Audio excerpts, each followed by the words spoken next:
mga kalakata, kami ang mga Leader in Filipino! Magandang umaga mga kalakata. Ngayon, ating pag-uusapan isang mahalagang bagay ng ating pagkatuto, ang tinatawag na learning-based outcomes. Ang tanong, ano nga ba ang learning outcomes? Ang learning-based outcomes ay isang layunin o mga kakayahang nais matutunan o makamtan pagkatapos sa isang aralin. Ito ang nagsasaad ng mga tiyak na kasanayan at kaalaman na maaasahan natin at matutunan sa bawat leksyon. Sa kapatuwid class, ang sunggalian ay isa sa mga elemento ng banghag ugat.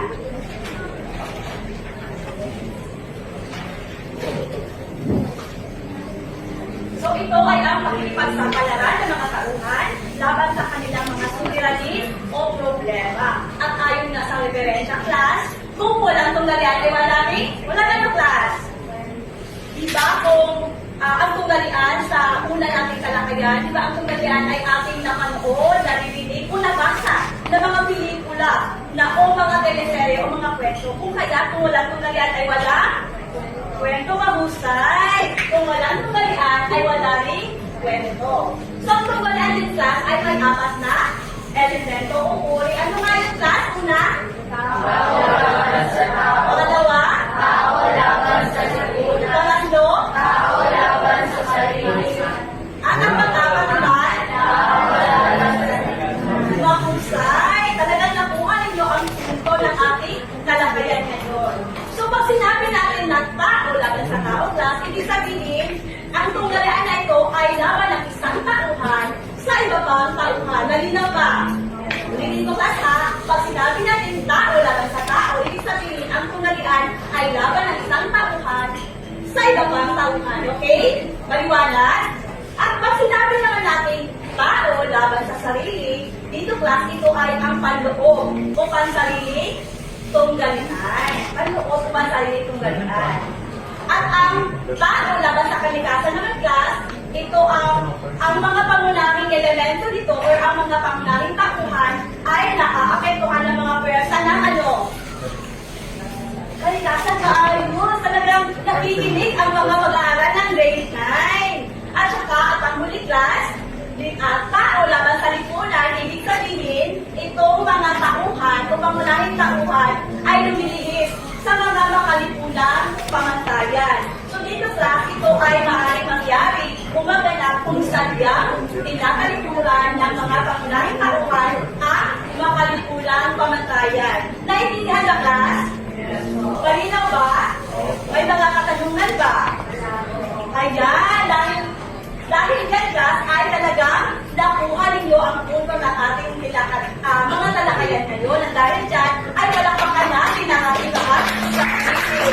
Ngayon ang palakpakan ko, may gagawin ako palakpak ha. Sundan nyo lang ako. Ako muna ang magpapalakpak. 1, 2, 3, 4, hooray! Sige nga, sabayan nyo ako. Isa na, 1, 2, 1, hooray na ba?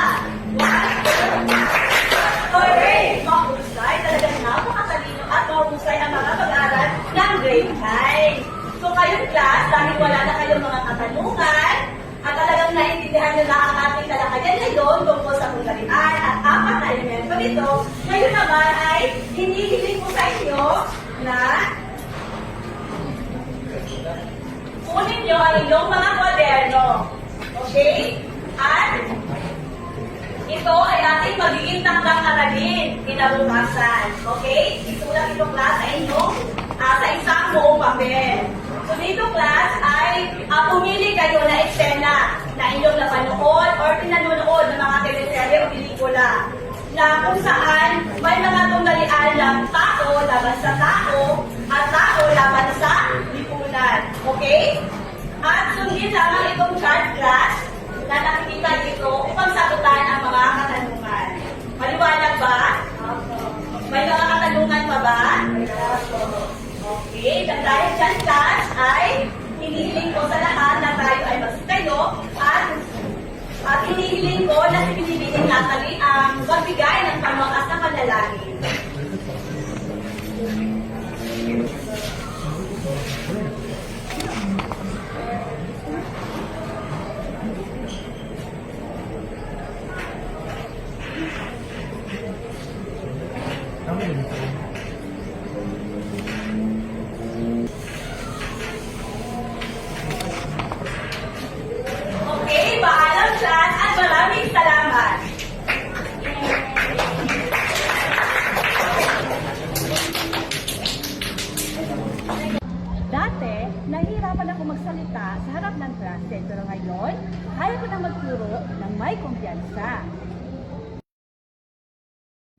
Hello mga kamakata! Welcome back to our vlog! Ako si Regina at excited akong ibahagi sa inyo ang aking education journey. Siyempre, with the twist of program-based outcomes. Tara, simulan na natin! Alam niyo ba, mga kamakata, isa sa mga pinaka-exciting na parte ng aking journey ay ang magkaroon ako ng pagkakataon na mag-demo teaching sa grade 9 sa NTC TFI School.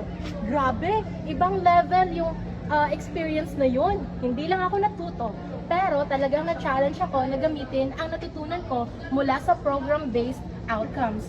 Ano nga ba ang program-based outcomes? Well, ito yung parang guide natin bilang future educators para siguraduhin hindi lang basta academic knowledge ang naibabahagi natin, kundi pati ang skills, values at real-world application. Sa demo teaching ko, sinigurado kong hindi lang ako nagtuturo, pero nagtuturo ako with a purpose. Ibig sabihin, may focus ako sa kung paano matuto ang mga estudyante ko sa paraang makakatulong sa kanila sa totoong buhay. Halimbawa, nagbibigay ako ng real-life scenarios para mas maging relatable ang lesson. At syempre, hindi rin mawawala ang interactive activities para maging mas engaging ang klase.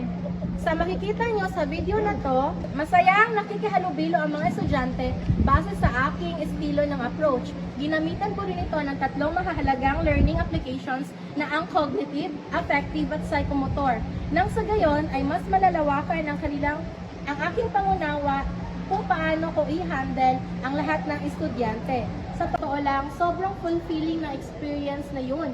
Na-realize ko na hindi lang pala ito tungkol sa pagtuturo. Ito ay tungkol din sa paghubog ng mga estudyanteng para maging handa sila sa future. Kaya naman, super thankful ako sa opportunity na yon at sa lahat na natutunan ko sa programang ito. Kaya bawat pagsubok, parte lang yan ng journey natin para maging pinakamahusay na guro para sa kabataan. Hanggang sa susunod ulit mga kamakata, laging tandaan, ang pinagsamang karunungan at tiyaga ay katumbas ng ginintuang biyaya. Paalam! Magandang umaga sa lahat.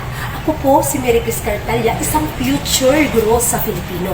Ngayon po, ipapakita ko sa inyo kung paano ako hinubog ng aking universidad upang maging mahusay, makatao, at handa sa pagtuturo sa hinaharap.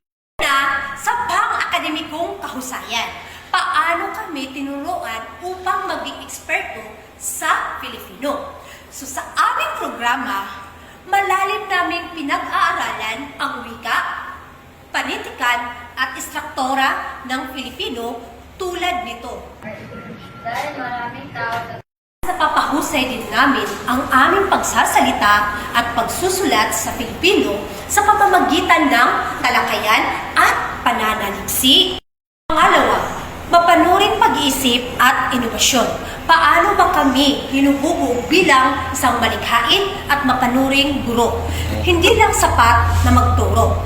Dapat marunong din kaming mag-adjust sa mga estudyante ngayon. Hindi na sumasali sa mga outreach programs tulad ng libreng tutorial session para sa mga batang nangangailangan ng tulong sa Filipino. Pangatlo, pamumuno at panlipunang responsibilidad. Paano ba kami hinuhubog bilang isang leader at lingkod bayan?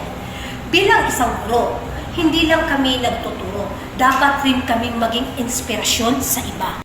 Pang-apat, pandaigdigang kakayahan. Paano ba kami inihahanda upang maging globally competitive? Ang Pilipino ay hindi lamang sa Pilipinas. Unti-unti rin itong kinikilala sa ibang bansa. Sa aming kurso, natuto kaming gumamit ng makabagong teknolohiya sa pagtuturo, tulad na lamang ng e-learning platforms.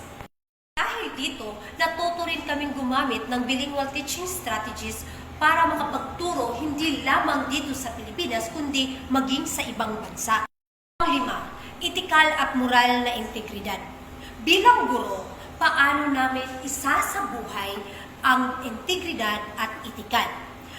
Ang pagiging guro ay isang tungkulin. Hindi lang para magturo, kundi para maging isa ding huwaran sa mga kabataan. Sa aming paaralan, tinuturo sa amin ang tamang pagtrato sa mga estudyante, patas na pagbibigay ng grado, at pagpapalagay pagpapalaganap ng tamang asal. Gathering. Anumang paksang napili kasi kasilangan pa rin magdaan sa masusing pagsasaliksik at pagtuklas. Kailangang makapaglaganap ngalap ng sapat na materyales at ebidensya magpapatunay.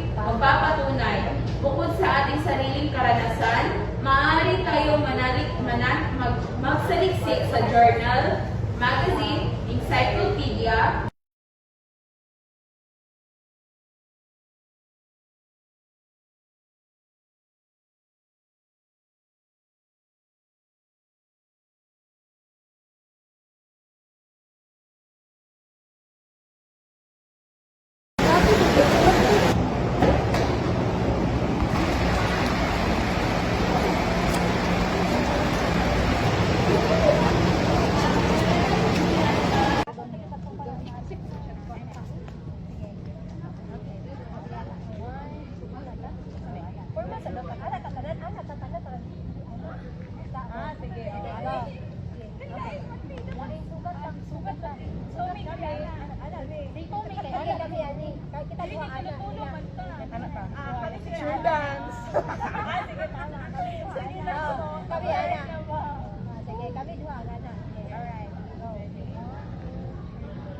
Hello mga kamakata! Kami ang Major in Filipino!